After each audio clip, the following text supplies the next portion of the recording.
রাধা রাধা বন্ধুরা, সবাইকে অনেক অনেক স্বাগত আমার চ্যানেলে।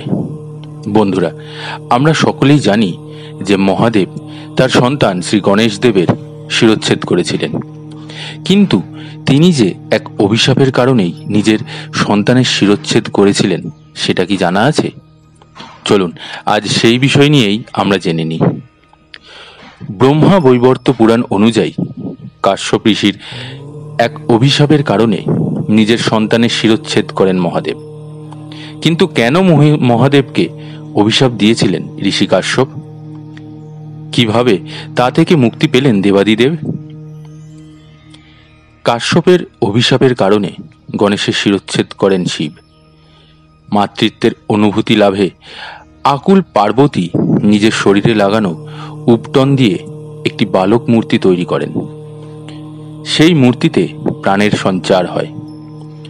নিজের পুত্র সন্তান মেনে পার্বতী তার নাম রাখেন বিনায়ক।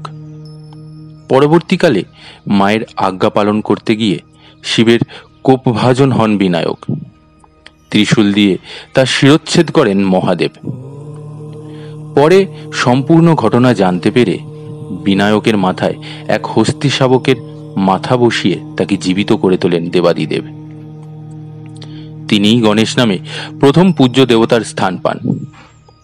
কিন্তু বিনায়কের শিরচ্ছেদের জন্য দায়ী শিবকে দেওয়া ঋষি কশ্যপের এক অভিশাপ কেন বিনায়কের শিরচ্ছেদ করেছিলেন মহাদেব? বৈবর্ত পুরাণে এর উল্লেখ পাওয়া যায়।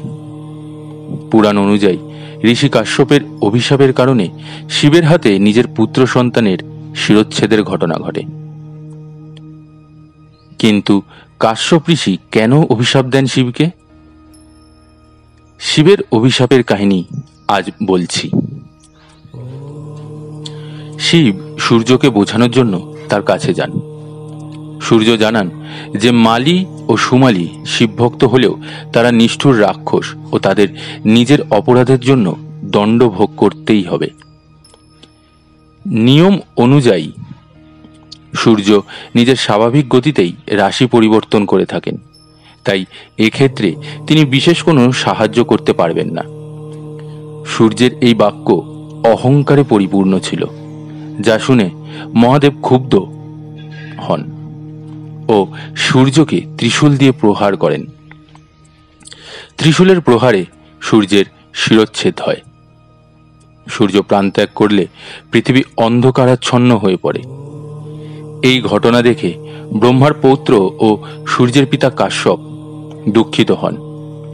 নিজের পুত্রের মাথা কাটা দেখে কাশ্যপ ঋষি কষ্ট পান ও মহাদেবকে অভিশাপ দিয়ে বসেন।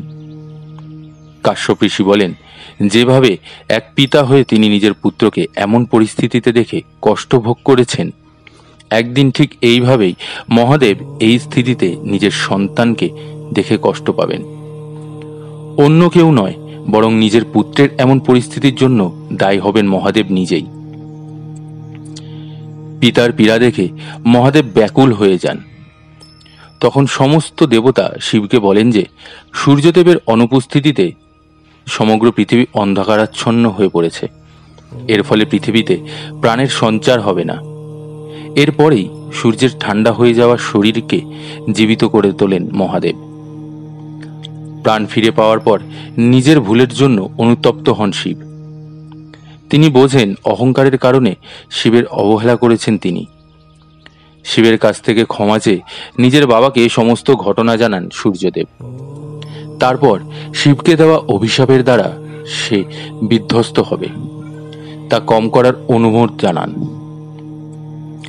এরপরই কাশ্যপ ঋষি জানান যে তিনি নিজের অভিশাপ ফিরিয়ে নিতে পারবেন না, কিন্তু যেভাবে মহাদেব তার পুত্রের প্রাণ ফিরিয়ে দিয়েছেন তেমনি শিবও নিজের সন্তানকে জীবিত করতে পারবেন। পৃথক স্বরূপের কারণে ঘরে ঘরে তার পুত্রের পুজো হবে।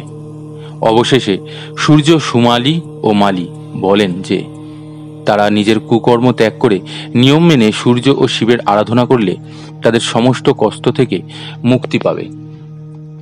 এবং এরপর থেকেই মালি ও সুবালি শিব ও সূর্যের স্তুতি শুরু করে। বন্ধুরা, এই ছিল সম্পূর্ণ তথ্যটি। আশা করছি আপনাদের ভালো লেগেছে। ভালো লাগলে অবশ্যই লাইক করে কমেন্ট করে জানাবেন।